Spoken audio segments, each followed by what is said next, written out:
Autorickshaw കയറി Madurai Meenakshi temple. ഇന്ന് നല്ല തിരക്കുണ്ടാവുന്ന പറയുന്നത് കേട്ടോ, കാരണം ഇന്ന് ന്യൂ ഇയർ അല്ലേ. എന്നാലും നമുക്ക് നോക്കാം. ഞാൻ അവിടെ പോയി കുറച്ച് നേരം ക്യൂ നിന്ന് സെറ്റായി മധുര മീനാക്ഷി അമ്മയുടെ അനുഗ്രഹം വാങ്ങി ഈ ന്യൂ ഇയർ നമ്മൾ അടിച്ചു പൊളിക്കും അല്ലേ? അടിപൊളി. രാജേഷ് ഡോക്ടർ നമ്മുടെ ഡ്രൈവർ ചേട്ടൻ്റെ കൂടെ ഉണ്ട്. Happy new year. Happy new year.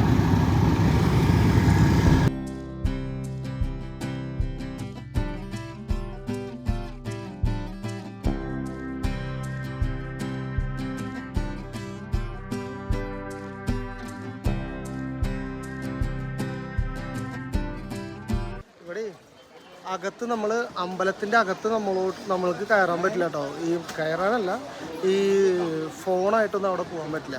നല്ല തിരക്കാണ്. നല്ല തിരക്കെന്ന് വെച്ചാൽ നല്ല തിരക്കാണ്. 3-4 മണിക്കൂർ ആൾക്കാർ ക്യൂ നിൽക്കുക. അപ്പോൾ അവിടെ നമ്മുടെ കുറച്ച് ഏജൻറ്റുമാരുള്ള ആൾക്കാരെ നമ്മളവിടെ കണ്ടു. അപ്പോൾ അവിടെ എന്താ ഒരു സംഭവം എന്ന് വെച്ചാൽ പെർ ഹെഡ് 1000 റുപ്പീസ്. അത് കൊടുത്തു കഴിഞ്ഞാൽ ഒരു അരമണിക്കൂറിനുള്ളിൽ ദർശനം കഴിഞ്ഞ് എല്ലാം ശരിയാക്കി തരാമെന്ന് പറഞ്ഞു. അത് പ്രകാരം നമ്മളെല്ലാവരും 1000 രൂപ പെർ ഹെഡ് കൊടുത്തു. അതവർ പറഞ്ഞ വാക്ക് പാലിച്ചു കേട്ടോ. നമ്മൾ കയറിയ ഒരു 20-25 മിനിറ്റിനുള്ളിൽ നമുക്ക് ദർശനം കിട്ടി. എന്താ പ്രശ്നം എന്ന് വെച്ചിട്ടുണ്ടെങ്കിൽ ആൾക്കാർ രാവിലെ 5 മണിക്ക് എന്നിട്ട് 9-9:30 ആയിട്ട് നിൽക്കുന്ന ക്യൂവിൽ ഈ 1000 രൂപ കൊടുത്തവന്മാരെ ഇടയിലോട്ട് കുത്തി കയറ്റുവാണ്. സത്യം പറഞ്ഞ ഒരു ക്രൂരതയാണ്. അകത്ത് കയറി നല്ല ദർശനം. ഒന്നാം തീയതി ആയതുകൊണ്ട് നല്ല ഡെക്കറേഷനും നല്ല ഭംഗിയൊക്കെ ഉണ്ടായിരുന്നു. പൂജാരി തന്നെ നമ്മളോട് ഹാപ്പി ന്യൂ ഇയർ പറഞ്ഞു. അതെ അതെ. പിന്നെ കുറച്ച് നേരം നമ്മൾ അവിടെ ഇരുന്നു. തിരക്കൊന്നും ഉണ്ടായിരുന്നില്ല. തിരക്കെന്ന് വെച്ചാൽ തിരക്കാണ്. അതിന്റെ നമ്മൾ കുറച്ച് അതിന്റെ അകത്ത് നമ്മൾ അറിഞ്ഞില്ല തിരക്കൊന്നും. അതെ, അറിയേണ്ട അവസ്ഥ വന്നില്ല. അങ്ങനെ പുറത്തിറങ്ങി കാര്യങ്ങളൊക്കെ കഴിഞ്ഞു. ഭഗവാനെ കണ്ടു. അപ്പുറത്ത് സുന്ദര പെരുമാൾ അല്ലേ, ശിവന്റെ അവിടെയും കണ്ടു. ഒരു വലമൊക്കെ വെച്ചു. പിന്നെ ഒരു മ്യൂസിയം ഉണ്ട് അകത്ത്. 1000 കാൽ മണ്ഡപം. 1000 കാലുള്ള ഒരു മണ്ഡപം. നമുക്കതൊന്നും ഷൂട്ട് ചെയ്യാൻ പറ്റില്ല. അതിനകത്തൊന്നും പെർമിറ്റഡ് അല്ല. അവിടെ കുറേ പഴയ വിഗ്രഹങ്ങളും കാര്യങ്ങളൊക്കെ ഉണ്ട്. കാണിക്കാൻ പറ്റുന്ന സംഭവമാണ്. പക്ഷേ മൊബൈൽ ഇല്ലാത്തതുകൊണ്ട് ഒന്നും കാണിക്കാൻ പറ്റില്ല. അങ്ങനെ പുറത്തിറങ്ങി ഇപ്പോൾ നമ്മൾ പുറത്ത് നിൽക്കുകയാണ്. പിന്നെ നമ്മൾ ചെരുപ്പ് പുറത്താണ് വെച്ചിരുന്നത്. അപ്പോൾ ഞങ്ങൾ ലോക്കൽ ചെരുപ്പാണ് ഇട്ടിരുന്നത്. രാജേഷ് ഡോക്ടർ ഇത്തിരി വൃത്തിയുള്ള ചെരുപ്പായിരുന്നു. അപ്പോൾ ഞങ്ങളുടെ 3 ചെരുപ്പ് അവിടെ കിട്ടി. പുള്ളിയുടെ ചെരുപ്പ് ആരും അടിച്ചുകൊണ്ട് പോയി. അപ്പോൾ ഞങ്ങളൊരു ചെരുപ്പ് പുതിയതിപ്പോൾ വാങ്ങിച്ചു. അപ്പോൾ ഇതൊക്കെ സംഭവിക്കാം നിങ്ങൾ വരുമ്പോൾ വേറെ സമയത്ത് നിങ്ങളെല്ലാം 10 രൂപയുടെ ചെരുപ്പൊക്കെ ഇട്ടിട്ട് വന്നാൽ മതി. 10-20 രൂപ വന്നാൽ ഞാൻ ഉദ്ദേശിച്ചത്. അത് ഇട്ടിട്ട് വന്നാൽ അതവിടെ ഉണ്ടാവും. ഓക്കെ. അപ്പോൾ ഇനി നമ്മൾ തിരിച്ച് റൂമിലോട്ട് പോകാൻ കുറച്ച് റെസ്റ്റ് എടുക്കണം. പിന്നെ ഇവിടെ കുറച്ച് ഫേമസ് ആയിട്ടുള്ള സ്ഥലങ്ങളുണ്ട് ഭക്ഷണം കഴിക്കാൻ. അവിടേക്ക് പോവാം, ഭക്ഷണം എക്സ്പ്ലോർ ചെയ്യാം. ഓക്കെ.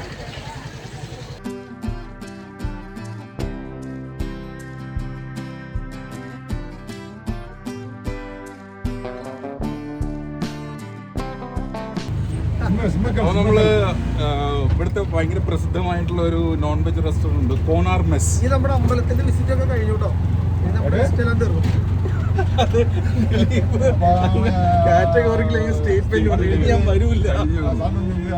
ടെമ്പിൾസ് ഒക്കെ ബോറായി തുടങ്ങി. നമുക്ക് കോണാർ മെസ്സിൽ പോയിട്ട് അവിടുത്തെ വിഭവങ്ങൾ കാണാം. ഞങ്ങളുടെ വ്രതം ബ്രേക്ക് ചെയ്യാൻ പോകും. ഓക്കെ. ഓട്ടോറിക്ഷ.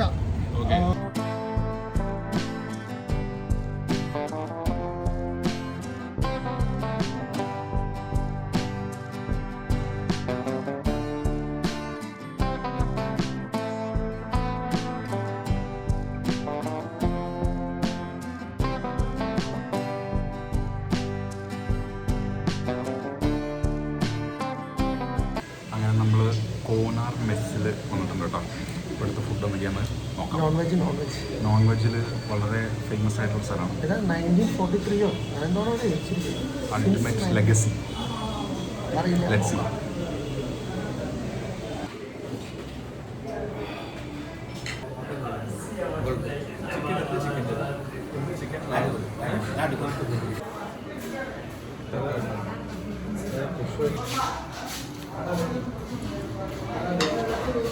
മട്ടൺ എങ്ങനെയുണ്ട്? തലക്കറി കാണിച്ചു കൊടുക്കുക. മട്ടൻ തലക്കറി അടിപൊളി സാധനമാണോ, എനിക്കിഷ്ടപ്പെട്ടു. ചെട്ടിനാട് ടേസ്റ്റ് അല്ലേ? തലയുടെ എന്താണെന്ന് അറിയില്ല, നമുക്ക് നോക്കാം.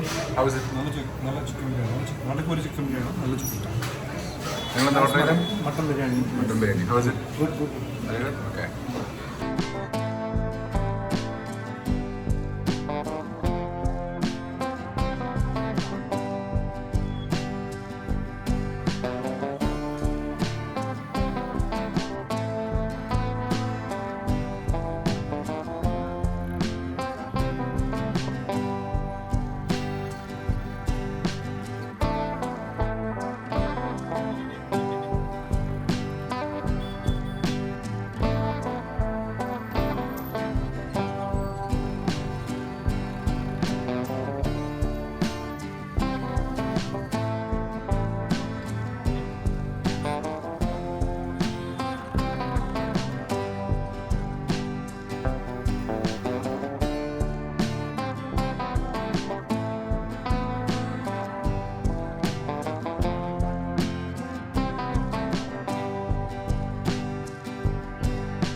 നമ്മളെ വൈകുന്നേരം ചുമ്മാ സിറ്റി കാണാൻ ഇറങ്ങിയതാട്ടോ. ഒരു ഓട്ടോയിൽ കയറിയേക്കാണ്. ഇവിടെ ഒരു വാക്കിംഗ് സ്ട്രീറ്റ് പോലത്തെ ഒരു ചെറിയ മാർക്കറ്റ് ഉണ്ട്. അപ്പൊ നമുക്ക് അവിടേക്ക് ഒന്ന് പോയിട്ട് ഇറങ്ങിയിട്ട് വരാം. சொல்லுங்க பேர் மண்டபம் மார்க்கெட் ஓகேவா? அதை இப்போ என்ன செஞ்சுட்டாங்கன்னா இடிச்சிட்டு அதை சுற்றுலா தலம் சுற்றி பார்க்குற இடம் மாதிரி ஆக்கிட்டு அது பக்கத்துலேயே வந்து அதே மாதிரி 160 கடை கல் பக்கம் வந்து நீங்கள் உங்கள் ஃபோனில் இருக்க போட்டா உள்ளே போய் கண்டிஷனில் இருக்கு சார். அந்த இடது பக்கம் இருக்கிறதா போட்டா நீங்கள் உள்ளே போகிறது. இந்த வளவு வளவு அதான் 150 நம்ம போயிட்டே இருக்க பாருங்க. நான் பெருமைக்காண்டி சொல்லலை, நீங்களே ஆமாயான்னு சொல்லுவீங்க. அந்த இடம் வளவு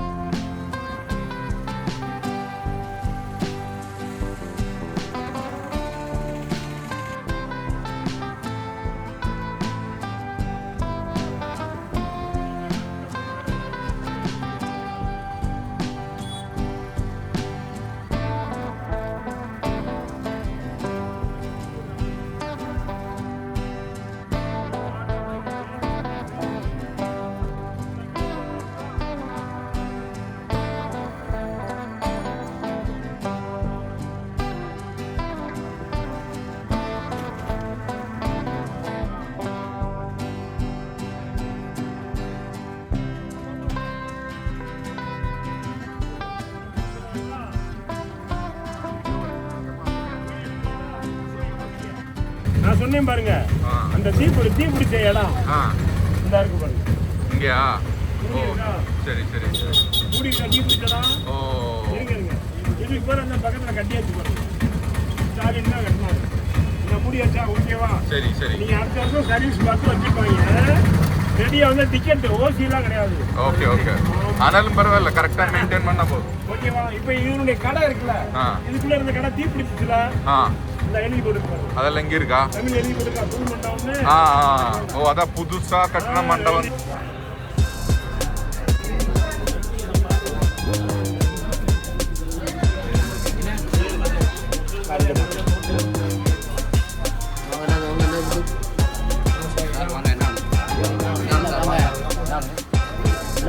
உள்ள போங்க.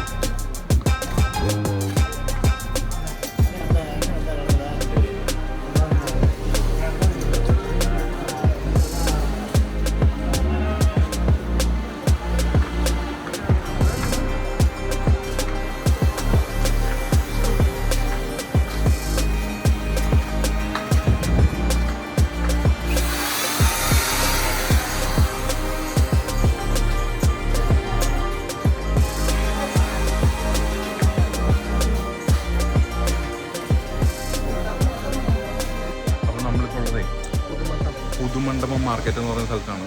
നേരത്തെ നമ്മൾ കാണിച്ചില്ലേ അവിടെ ഒരു ഒഴിഞ്ഞു കിടക്കുന്ന ഒരു കല്ലിൻ്റെ പരിപാടികളൊക്കെ, അവിടെയായിരുന്നു ഇത് പണ്ട്. അവിടെ തീ പിടിച്ചു. അപ്പോൾ അവിടുത്തെ ആൾക്കാരൊക്കെ ഇങ്ങോട്ട് പുതുമണ്ഡപം മാർക്കറ്റ് എന്ന് പറഞ്ഞിട്ടാക്കിയിട്ടുണ്ട്. നിറയെ കടകളിലേക്ക് പിന്നാടി പറ്റിങ്ങനെ ഈ ചിലിബിലി ഐറ്റംസ് നമുക്ക് നടന്ന് കാണാം. പറ്റുവാണെങ്കിൽ എന്തെങ്കിലും മാറ്റി ചെയ്യാം. ഓക്കെ.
ഓക്കെ ഗൈസ്, അപ്പോൾ നമ്മളിപ്പോൾ മറ്റേ എന്താ മുരുകൻ ഇഡ്ലി ഷോപ്പ് വന്നേക്കണേ. അല്ല, ആദ്യം സ്ഥലത്തിൻ്റെ പേരുത്തായിരുന്നു പുതുമണ്ഡപം മാർക്കറ്റിൽ നിന്ന് ജസ്റ്റ് നടന്നു വന്നപ്പോഴാണ് നമ്മൾ രാജേഷ് ഡോക്ടറോടെ മുരുകൻ ഇഡ്ഡലി ഷോപ്പ് സ്പോട്ട് ചെയ്തത്. അപ്പോൾ നമ്മൾ നബനെ അവിടെ കൂടെ കയറിയേക്കാൻ കരുതി. Let's go.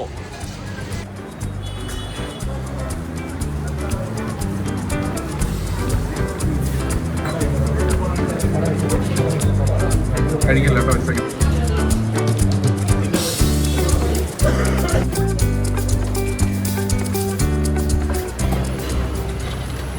നമ്മൾ മുരുകൻ ഇഡ്ഡലി ഷോപ്പിൽ നിന്ന് ഇഡ്ഡലി കഴിച്ചു. അപ്പോൾ നമ്മൾ ശ്രദ്ധിച്ചെന്താ വെച്ചാൽ ഇവിടെ തന്നെ ജിഗർദണ്ഡയുണ്ട്. അപ്പോൾ നമ്മൾ കഷ്ടപ്പെട്ട് ഇനി 10 മിനിറ്റ് വേറെ സ്ഥലത്തോട്ട് പോവാതെ ഇവിടെ നിന്ന് തന്നെ അതും കൂടെ അങ്ങ് സൈസാക്കാമെന്ന് വിചാരിച്ചു. ഒരെണ്ണം മേടിച്ച് എല്ലാവർക്കും കൂടി ഒന്ന് ഷെയർ ചെയ്യാം. അപ്പോൾ ഭയങ്കര മധുരമാണെന്നാണ് പറഞ്ഞത്. മാത്രമല്ല അത്രയും മധുരം കഴിക്കാനുള്ള മൂഡില്ല. എന്നാലും പേരിന് കഴിക്കണമല്ലോ, അതുകൊണ്ട് ജസ്റ്റ് ഒന്ന് കഴിക്കുകയാണ്. കഴിച്ചു നോക്കാം, അപ്പോൾ നോക്കിയിട്ട് പറയാം. ഇഡ്ഡലി ഷോപ്പിലെ ഇഡ്ഡലിയെ നല്ല ഇഡ്ഡലി, അടിപൊളി ഇഡ്ഡലി, നല്ല കോമ്പിനേഷൻ. പൊടി ഇഡ്ഡലി ആൻഡ് സാമ്പാർ അടിപൊളി. ചുമ്മാ ഇത്ര ആൾക്കാർ പറയുന്നത്. നമ്മുടെ കൊച്ചിയിലൊരു സാധനമുണ്ട്, രാമർ ഇഡ്ഡലി. രാമനാണോ? മൈസൂർ രാമൻ. രാമർ ഇഡ്ഡലി. അത് പക്ഷേ തട്ട് പോലെ പറയുന്ന ദോശ ഇഡ്ഡലിയാണ്. ആ പൊടി അതേപോലെ പൊടി അതുപോലെ തന്നെ. ഇത് നമ്മുടെ സാധാരണ ഇഡ്ഡലിയാണ്, പക്ഷേ കുറച്ചുകൂടെ സോഫ്റ്റാണ്. നല്ല ടേസ്റ്റ് ഉണ്ട്. സാമ്പാറും പൊടിയുടെ ആൾക്കാർ കോമ്പിനേഷൻ നല്ല ടേസ്റ്റാണ്. നമുക്ക് അതിശയമില്ല. അതെ. അപ്പോൾ ഇനി ഇതും കൂടി സൈസാക്കിയിട്ട് നമ്മുടെ ഇന്നത്തെ ദിവസം നമ്മൾ അതൊക്കെ റാപ്പപ്പ് ചെയ്യാണ്. ഓക്കെ, നേരെ റൂമിൽ പോവാം. മുത്തുനെ കണ്ടില്ലേ ക്ഷീണിച്ച്. Okay, full power, full on ആണ് കേട്ടോ ജിഗർദണ്ഡ. ഒരു പാലും പിന്നെ ഐസ്ക്രീമും ഒക്കെ ഇട്ടിട്ട് അവരുടെ ഒരു മിക്സൊക്കെ ഇട്ടിട്ടൊരു സംഭവമാണ്. എങ്ങനെയുണ്ട്? കൊള്ളാം. നമ്മൾ വിചാരിച്ച പോലെ അത്ര ഒരു എന്തോ ഒരു തരിതരി, അത്ര വലിയ മധുരമില്ല. അതെയാ, നോട്ട് ടു സ്വീറ്റ്. മധുരം ഇല്ലല്ലേ? അങ്ങനെ മധുരം എന്ന് പറഞ്ഞിട്ട് നമ്മൾ കാണുമ്പോൾ കേട്ടുന്നു. മധുരം കുറച്ച് ആണോ? ഞാൻ വിചാരിച്ച മധുരം ഓവർലോഡാണ്. മിക്സ് ചെയ്യണം. റവയാ? റവയാണ്. റവയല്ലേ? റവയാണ്. കപ്പയാണ് ബേസ്. ഓക്കെ, നമ്മൾ ചൗരി ചൗരിയല്ലേ? അല്ലല്ലേ? ഓക്കെ, അപ്പോൾ ഭയങ്കര ഡിസ്കഷൻ നടന്നുകൊണ്ടിരിക്കുകയാണ്. സാബുദാന ചൗരിയാണോ അതോ റവയാണോ എന്ന്. ഫൈനലി ഇത് റവയാണെന്നുള്ളതാണ് നമ്മൾ അംഗീകരിച്ചുകൊണ്ടിരിക്കുന്ന കാര്യം. എന്തായാലും സംഭവം കൊള്ളാം, പക്ഷേ നമ്മൾ വിചാരിച്ച അത്രയും മധുരം ഇല്ല. അതാണ് ഒരു മെയിനായിട്ടുള്ള സമയം. ഇഷ്ടപ്പെട്ട് കഴിക്കാനുള്ള ദിലീപിന് ഇഷ്ടപ്പെട്ടുട്ടാ. മുത്തു ആദ്യം വേണ്ടെന്ന് പറഞ്ഞിട്ട് കമകാമാൻ അടിക്കുന്നുണ്ട്. ഇത് പറഞ്ഞ എന്താണ് അഭിപ്രായം? നല്ലുണ്ട്. ഇത് എന്നത്തെ പോലെ നല്ലുണ്ട് പറഞ്ഞു നിർത്തി. ഓക്കെ, വണ്ടി ഇങ്ങനെ പോകുന്നു. ഹലോ ഗായ്സ്, അപ്പോൾ നമ്മൾ നമ്മുടെ ട്രിപ്പ് നമ്മൾ വൈൻഡ് അപ്പ് ചെയ്യാൻ പോകാം. വൈൻഡപ്പ് ചെയ്യണം. എത്ര ദിവസം? 4ാമത്തെ ദിവസം. മധുരയിലാണ് 5th ഡേ മോർണിംഗ് ആണ്, 2-ാം തീയതി. ഇപ്പോൾ മധുരയിൽ നമ്മൾ ജസ്റ്റ് ചെക്കൗട്ട് ചെയ്തു. ഇനിയിപ്പോൾ ഇന്നത്തെ ട്രാവലും കൂടി ബാക്കിയുള്ളൂ. വൈകുന്നേരം 10 മണിക്ക് എത്താം. ഇവിടെ നിന്ന് ഒരു 8 മണിക്കൂർ കാണിക്കുന്നുണ്ട്. 2, 3, 4 മണിക്കൂർ 5 മണിക്കൂർ കുതിരാനെത്താനായിട്ട്. കുതിരാന് 5 മണിക്കൂർ എത്താം. കുതിരാനിൽ പിന്നെ വേണ്ട 2.5 മണിക്കൂർ വേണം. ഒരു 7-8 മണിക്കൂർ മാക്സിമം. അതിനുള്ളിൽ നമ്മൾ തിരിച്ച് നമ്മുടെ ബോട്ട് എത്തും. ഓക്കെ, അപ്പോൾ എല്ലാം ഭംഗിയായിട്ട് കഴിഞ്ഞു. എവറിബഡി ഈസ് ഹാപ്പി അല്ലേ? ഓക്കെ, അപ്പോൾ നമുക്കിനി ബാക്കി തമിഴ്നാട്ടിലെ ഒരുവിധം എല്ലാ ദൈവങ്ങളുടെ അനുഗ്രഹം മേടിച്ചു ഈ ന്യൂ പൊളിക്കും ഈ വർഷം 2025. ഓക്കെ, ശരി. അപ്പോൾ ഇനി ബാക്കി റോഡിൽ വെച്ചാൽ ഓക്കെ.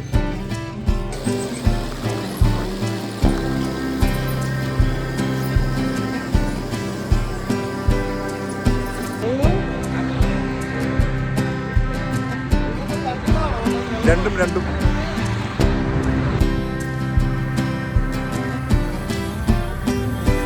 നമ്മളെ വരുന്ന വഴിക്ക് കുറച്ച് കരിക്കുണ്ട്. എവിടെയും കിട്ടാത്ത സാധനമാണല്ലോ, അപ്പം അതുകൊണ്ട് കഴിച്ചേക്കാന്ന് വെച്ചു.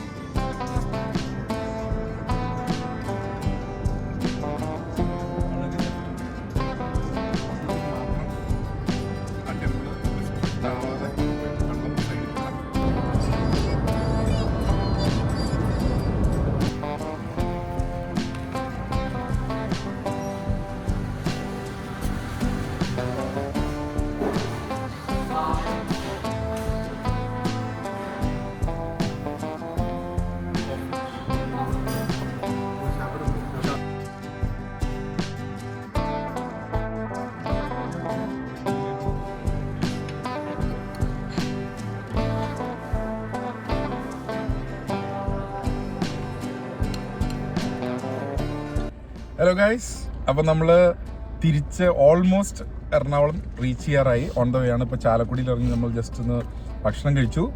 അപ്പോൾ ഗൈസ്, എന്താണ് എല്ലാവരും ഓണല്ലേ? എല്ലാവരും ഓണം.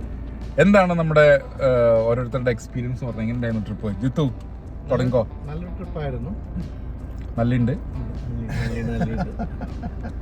ട്രിപ്പൊക്കെ നല്ലതായിരുന്നു. കുഴപ്പങ്ങളൊന്നും ഉണ്ടായിരുന്നില്ല. എല്ലായിടത്തും നല്ല ദർശനങ്ങളും നല്ല ഇതൊക്കെ കിട്ടി. ഹാപ്പിയാണ്. മെയിനായിട്ട് ഹാപ്പിയാണ്. അതാണ് ഞാനൊക്കെ പറയാനുള്ളത്. കാരണം എന്താണെന്ന് വെച്ചാൽ നമ്മൾ പോയ എല്ലാ അമ്പലങ്ങളിലും നമുക്ക് കൃത്യമായിട്ട് അധികം തിരക്കില്ലാതെ ദർശനം കിട്ടി. അത് നമ്മൾ മാത്രം വിചാരിച്ച് നടക്കാവുന്ന കാര്യമില്ല. ഞാനത് വിക്രമിനോട് പറയായിരുന്നു. കാരണം ദൈവങ്ങളും കൂടി വിചാരിക്കണം നമ്മൾ കറക്റ്റ് സമയത്തിന് എല്ലാം കറക്റ്റായിട്ട് വരാൻ. പിന്നെ എന്താ പറയാ, നല്ല ഭക്ഷണമായിരുന്നു. നമുക്ക് ഭക്ഷണം കഴിച്ചിട്ട് ഇതുവരെ ഒരു പ്രശ്നവും പറ്റിയിട്ടില്ല. നല്ല ഭക്ഷണം കിട്ടുകയും ചെയ്തു. നല്ല ഭക്ഷണം എല്ലായിടത്തുനിന്നും സെറ്റായിരുന്നു. അതുകൊണ്ട് വയറിന് കയറുന്നൊന്നും ഒരു പ്രശ്നമില്ല. പിന്നെ Rajesh doctor full time car ഓടിച്ചു. Thanks to Rajesh doctor. Finance മൊത്തം നോക്കിയത് നമ്മുടെ ജിത്തുവാണ്. ജിത്തുബായിനെ ഇനി നമ്മൾ ഒഫീഷ്യൽ ഖജാൻജി ഈ തരുണത്തിൽ ഞാൻ ഡിക്ലെയർ ചെയ്യണം. എക്സൽ ഷീറ്റ് ഒക്കെ എടുത്ത് ഭയങ്കര പണിയില്ല. അപ്പൊ പിന്നെ അത് ചെയ്തു. പിന്നെ route map, jigarthanda food exploration complete നമ്മുടെ വിക്രമനായിരുന്നു. പിന്നെ നമ്മുടെ റൂട്ട് മാപ്പൊക്കെ നമുക്ക് പറഞ്ഞു തന്ന നമ്മുടെ ഓഫീസിലുള്ള അരുൺ, കാർത്തികേയൻ, അവരുടെ നിർദ്ദേശപ്രകാരമാണ് നമ്മൾ പ്ലാൻ ചെയ്തത്. പക്കാ പ്ലാനിങ് ആയിരുന്നു. അപ്പൊ അവരോടാണ് എനിക്ക് നന്ദി പറയാനുള്ളത്. പിന്നെ റൂംസും കാര്യങ്ങളും ഒക്കെ അത്യാവശ്യം നല്ല നീറ്റ് ആയിരുന്നു. എല്ലാം കൊണ്ടും എന്താ പറയാ, ഒരു നല്ല ട്രിപ്പ്. നമ്മൾ പ്ലാൻ ചെയ്ത പോലെ തന്നെ കാര്യങ്ങൾ മുഴുവൻ നമുക്ക് ചെയ്യാൻ പറ്റി. ഒരുപാട് എക്സ്ട്രാ അതെ, നമുക്ക് പ്ലാൻ ചെയ്തേക്കാൾ കൂടുതൽ ഒരു 2 അമ്പലം നമുക്ക് ആഡ് ചെയ്യാൻ പറ്റി. അത് നന്നായിരുന്നു. അതെ, അപ്പൊ അതുകൊണ്ട് എനിക്ക് 100% വളരെ ഒരു സന്തോഷം തോന്നിയ ഒരു ട്രിപ്പാണത്. സക്സസ്ഫുൾ ട്രിപ്പ് എന്ന് പറയാം അല്ലേ രാജ് ഡോക്ടർ? നല്ല ട്രിപ്പായിരുന്നു. ഇൻ ദ സെൻസ് ലൈക്ക് ഞാൻ ആദ്യമായിട്ട് ഇത്രയും ഡിസ്റ്റൻസ് വണ്ടി ഓടിക്കുന്നത് ബേസിക്കലി. അതുപോലെ നമ്മുടെ കേരളത്തിന് ഇവിടെയുള്ള റോഡുകൾ അത്ര മനോഹരമാണെന്നുള്ളത് ഈ ട്രിപ്പിലാണ് മനസ്സിലാവുന്നത് basically. So nice trip, nicely planned basically. I mean അതിനകത്ത് എൻ്റെ കോൺട്രിബ്യൂഷൻ ഒട്ടുമേ ഇല്ല. അതിനകത്ത് കൂടുതലും ദിലീപിൻ്റെയും മണിയുടെയും കോൺട്രിബ്യൂഷനാണ് ബേസിക്കലി അതിനകത്ത്. അപ്പം നമ്മൾ എവിടെ സ്റ്റേ ചെയ്യണോ, എങ്ങനെ പോകണം എന്നുള്ളത് ഇറ്റ്സ് വെൽ പ്ലാൻഡ്. അപ്പം കുറേ ക്ഷേത്രങ്ങൾ കാണാൻ പറ്റി, ക്ഷേത്രങ്ങൾ ദർശിക്കാൻ പറ്റി. അവിടുത്തെ what are those temples about. പിന്നെ അത് മാത്രമല്ല, നമ്മൾ പലയിടത്തുമൊക്കെ നമ്മൾ ലാസ്റ്റ് മിനിറ്റ് എൻട്രി പോലെ നടയടയ്ക്കുന്നതിന് മുമ്പ് നമ്മൾ 1-2 ചെന്നു. ജസ്റ്റ് നമ്മൾ നമുക്ക് വേണ്ടി തുറന്നു വെച്ചതുപോലെ. Correct, exactly. നമ്മൾ അത് മാത്രമല്ല, നമ്മൾ ഓരോ ടെമ്പിളിലും നമ്മൾ ഏത് സമയത്ത് പോകണം എന്ന് നമുക്കൊരു നിശ്ചയമുണ്ടായിരുന്നു. ആ സമയമൊക്കെ നമുക്ക് കീപ്പ് ചെയ്യാൻ പറ്റി എന്നുള്ളതാണ്. പിന്നെ നമുക്ക് ഒട്ടും റഷ്ടായിട്ട് തോന്നിയില്ല. നമുക്ക് ദാറ്റ്സ് എ ബിഗ് തിങ്. നമുക്ക് ഒരു ട്രിപ്പ് എന്ന് പറയുമ്പോൾ നമുക്ക് ചിലപ്പോൾ റഷ്ടായിട്ട് തോന്നും. ഇതിനകത്തൊന്നും ഒട്ടും റഷ്ടായിട്ട് തോന്നില്ല. We are able to reach everywhere. So and one more thing is, നമ്മൾ ഫുഡും നമ്മൾ കഴിക്കണം എന്ന് വിചാരിച്ച സ്ഥലത്ത് നമ്മൾ കഴിക്കുകയും ചെയ്തു. ഏതൊക്കെ ക്യൂസീൻസ് ടേസ്റ്റ് ചെയ്യണം എന്ന് വിചാരിച്ചാൽ ടേസ്റ്റ് ചെയ്യുകയും ചെയ്തു. So we overall it is A well rounded package. And yeah, thanks lot guys. അതെ, അപ്പോൾ ഇത്രയൊക്കെ തന്നെ പറയാനുള്ളൂ. ഞങ്ങൾ ഇനി പതുക്കെ വിക്രമിന് എന്തെങ്കിലും പറയാനുണ്ടോ? എനിക്ക് പ്രത്യേകിച്ച് ഒന്നും പറയാനില്ല. ഇതൊക്കെ തന്നെയാണ് എൻ്റെ അഭിപ്രായം. നമ്മൾ പ്ലാൻ ചെയ്തു, അതാണ് നമുക്ക് കൺട്രോളിലുള്ളത്. എക്സിക്യൂട്ട് ചെയ്യാൻ പറ്റി. എക്സിക്യൂഷൻ നമ്മുടെ കൺട്രോളിലല്ല, പക്ഷേ ഭാഗ്യം ദൈവം സഹായിച്ചിട്ട് എല്ലാം എക്സിക്യൂഷനും പ്ലാനിങ് പോലെ തന്നെ നടന്നു. അതിനേക്കാളും ഒരുപടി മുന്നിൽ നിന്നു. ദിലീപിൻ്റെ 1-2 ഇൻപുട്സ് ഉണ്ടായിരുന്നു. It was very good call. പിന്നെ എല്ലാവരും കോൺട്രിബ്യൂട്ട് ചെയ്തു. ഖജാൻജി ആയാലും രാജ് ഡോക്ടർ ആയാലും എല്ലാവരും അവരവരുടെ പാർട്ട് കറക്റ്റായിട്ട് പ്ലേ ചെയ്തു എന്നുള്ളതാണ് സത്യം. എനിക്ക് മനസ്സിലായി കാര്യം പറയാം. എല്ലാവർക്കും വ്യക്തമായ ജോബ് ഉണ്ടായിരുന്നു. ജോബ് അസൈൻ ചെയ്ത് കൊടുത്തു. കാര്യം മനസ്സിലായി. അപ്പൊ എല്ലാവരും അവരവരുടെ ജോബ് അങ്ങ് ചെയ്തു. ഇത്രേ ഉള്ളൂ എന്നുള്ളത് മനസ്സിലായി. അത്രേ ഉള്ളൂ. അപ്പോഴാണ് അതൊരു ടീം വർക്ക് ആയത്. അല്ലെങ്കിൽ എല്ലാവരും കൂടി കുഴച്ച് പലരും ചെയ്തുകൊണ്ടിരുന്നു. എന്തൊരു വലിയ കാര്യം, ദൈവത്തിനും ജോലിയും ചെയ്യുന്നുള്ളതാണ്. നമുക്ക് എവിടെയും നമുക്ക് ഒരു തട്ടുകേടില്ലാണ്ട് നമുക്ക് ഫുഡിൽ നിന്ന് വല്ല പ്രശ്നമൊന്നും ഇല്ല. അതുപോലെ ഇത്രയും റഷുള്ള പലയിടത്തും പോയിട്ടും ദൈവം സച്ചൊരു പനി പോലും പിടിക്കാണ്ട് നമുക്ക് കംപ്ലീറ്റ് ചെയ്യാൻ പറ്റും. നമ്മൾ വെള്ളം മാറിയൊക്കെ കുളിച്ച് എന്തെങ്കിലും ജലദോഷമോ പനിയോ എന്തെങ്കിലും വന്നാൽ കംപ്ലീറ്റ് കൊള്ളായിരുന്നു. ഒന്നും നടന്നിട്ടില്ല. എല്ലാം ഭംഗിയായിട്ട് നടന്നു. Very good. അപ്പൊ ഇതൊരു നല്ലൊരു തുടക്കമാവട്ടെ എന്ന് വിചാരിക്കുന്നു. ദൈവം വിചാരിച്ചത് കൊണ്ട് മാത്രമാണ് നമുക്ക് ഇത്രയും കറക്റ്റ് ആയിട്ട് എന്നാണ് ഞാൻ വിശ്വസിക്കുന്നത്. ഓക്കെ, അപ്പൊ നമുക്കിനി തിരിച്ച് വീട്ടിലോട്ട് പോവാം. ദിസ് ഇസ് എ റാപ്പ് അല്ലേ? അതെ, ഇനി വേറൊന്നും പറയാനില്ല. Like, share and subscribe. നിങ്ങളുടെ കമന്റ്സ് താഴെ പറയുക. എന്തെങ്കിലും സജഷൻസോ നമ്മൾ എന്തെങ്കിലും മിസ് ചെയ്തിട്ടുണ്ടെങ്കിലോ ഒക്കെ ഇനി അടുത്ത വീഡിയോയിൽ കാണാം. Okay, by.